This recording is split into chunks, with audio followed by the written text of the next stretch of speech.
starting right now. We're counting down the days to the NFL's Final Four on Sunday. I am Greeny. We're in New York City and delighted you've chosen to get up with us on this Thursday. A ton of football to talk about today, and we have exactly the right collection of people to talk about it with you. Neek is ready to go. Shefty's got all the insight. D. Wood is going to play that piano if it's the last thing we do. And Louis Riddick is making deals with us this morning as well. But we begin with the game of the night, and it comes from the NBA. The Brooklyn Nets, the new look Nets, on the road against Cleveland. That's Kyrie's former team. He makes the return. He's pointing to the ring finger. He won a championship in Cleveland. Pick it up, fourth quarter. Nets have been trailing much of the night, but James Harden trying to bring them back. Took just 14 shots, finished with a 21-point triple-double. Under 3 minutes to go. Brooklyn is down 5. Kevin Durant finding his space. Doesn't need much. Finished with a team-high 38. It's a one-possession game. Just over a minute left. Joe Harris. No. Kyrie. Yes. Brooklyn ties it at 1:13 in the final minute. 11 seconds left. Colin Sexton turns it over. Kyrie's got a chance to win it. Look at the time. 4 seconds. 3 seconds. 2 seconds. Oh, it's poked away. They actually call a charge on Kyrie. That would be challenged. It would be reversed. There wasn't enough time left to do anything about it anyway, so we're going to overtime. First possession in the OT for Brooklyn. It's Kyrie. Off the screen. Straightaway three. 37 points in 48 minutes for Kyrie in his return. On the other side, Cleveland still down 3. Larry Nance Jr. Yes, we're tied at 120. Next, Nets possession. Harden driving, kicking. That's Jeff Green who knocks it down. Nets a 3-point lead. What a game. 5 seconds to go. Nets by 3. Sexton on Kyrie. 4 seconds. 3 seconds. Oh, he knocks it in. 1.6 seconds remaining. That one goes. So the Nets have one final chance to win it in the first overtime. Kevin Durant, he played 50 minutes, and that one's not there. We go to a second OT, and that would belong to the Cavs. A little over 2 minutes to go. Cavs up by 5. It's Sexton. Yes, Sexton with a game-high 42. Cavaliers in double overtime. 147, 135. Kyrie, let's talk.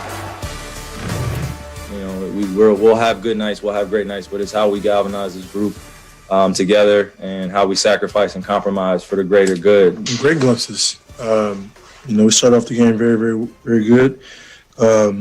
Just the entire game, we just got to find a way to get stops when we need to. It felt perfect. It felt like we belong together. This journey together is going to be fun. You know, it was a tough first start, and especially it was an up and down game for us. But I like where we are. The big fella is up early with us here this morning. It's Kendrick Perkins. And Big Perk, this was a game we were so looking forward to, and it obviously, in a lot of ways, lived up to the hype with double overtime and all the big numbers. What was your number one takeaway from last night? Well, Greeny, the number one takeaway was that Kyrie missed time, and he came back and took almost 30 shots. Look, the word sacrifice should never come out of his mouth, Greeny. You remember the last time I was on the show and I said that KD was going to be Batman, James Harden was going to be Robin, and Kyrie was going to be Alfred the Butler? You might as well throw that out the window, because Kyrie Irving is not taking a backseat to no one, and he showed us that last night. So I just wrote this down for you here. KD took 25 shots in the game last night. Kyrie took 28. James Harden took only 14. How does that formula sound to you going forward? Well, it don't sound good. And here's the thing. Steve Nash has to do a better job of staggering their minutes. He has to play Kyrie Irving in a 6-man role. That doesn't mean he doesn't start him, but when you look at what the bench gave them yesterday, it was only 10 points.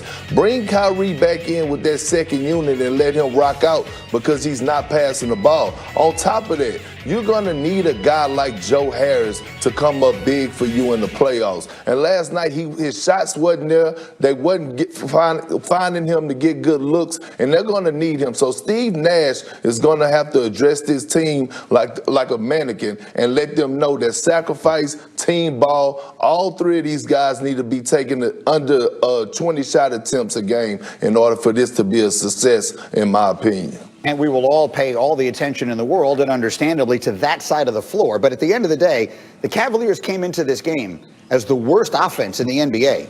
And the Nets allowed them 147 points, granted, in 2 overtimes. Can they stop anybody? Is their defense as much of a concern as I think it is?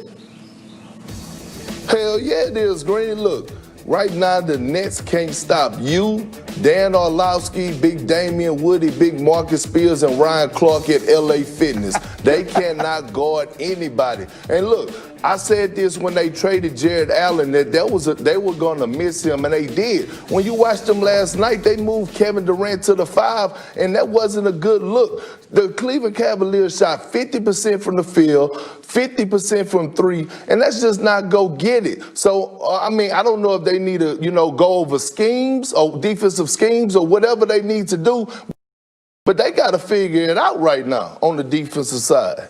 Okay, and so all of that is great, and we will have plenty more time to break down the hoops. But there was one other thing I wanted to bring up with you, Kendrick, and in order to do this, I want to bring our friends Damian Woody and Dominique Foxworth in early this morning. We have had a great deal of fun so far this week, Kendrick, watching the video you posted of your son playing basketball over the weekend. The swag is remarkable. Big Perk, take us through this a little bit here. Look at that. Well, Greeny, look, I'm raising little beasts over here. So, look, and he was 7 years old at the time. He's 9 now. But, look, we don't have friends when we step on the court. I don't care what age you is. You got to dominate. And you see the walk, Greeny. That's called swag. That's called bringing that intensity. Can I just confirm once again that the video we're watching here is your son was 7 years old? Yeah, he was 7 at the time, Greeny. He was 7 at the time. You know the expression, Neek, he was big when he was little? I mean, I've never seen a better demonstration of that in my entire life. I mean, I think because he's Perk's son, you want to call him Little Perk because Perk is Big Perk, but I feel like it's just two Big Perks. And I've seen the 9-year-old videos. He's put them up. The man got a block and then went down on the other end of the floor and shot a 3. He didn't seem to need any help. That man is a beast, and I hope you got him playing some D tackle too. At that size and that intensity, nobody's running the ball against that dude. Yeah, D Wood, I was thinking that guy looks more like an NFL. He looks like an NFL player waiting to happen than an NBA player. Hey, listen. Big Perk and now we some big dudes, man. But I'm gonna have to tell Perk, I'm gonna come down to Texas and check out that birth certificate, cause man, that boy is too swole, Perk. Ain't no way that boy 9 years old. What you feeding? You got them grits going on down there with that boy. Hey, D. Woody, Greeny, you're right. He do play football. He played nose guard to be exact. But, hey, look, you know how we doing it down here, Greeny. We raising nothing but beasts, Woody and Foxy, nothing but beasts. If he want to play football, that's okay with me, too. I love it. You know what? If the Nets right now need someone to play some defense, it looks like you might have the answer for their problem. Okay, we will much more hoops as we go. Big Bird, thank you for that, and thank you for the video and being a good sport about the whole thing. Let us get now to the NFL's Final Four.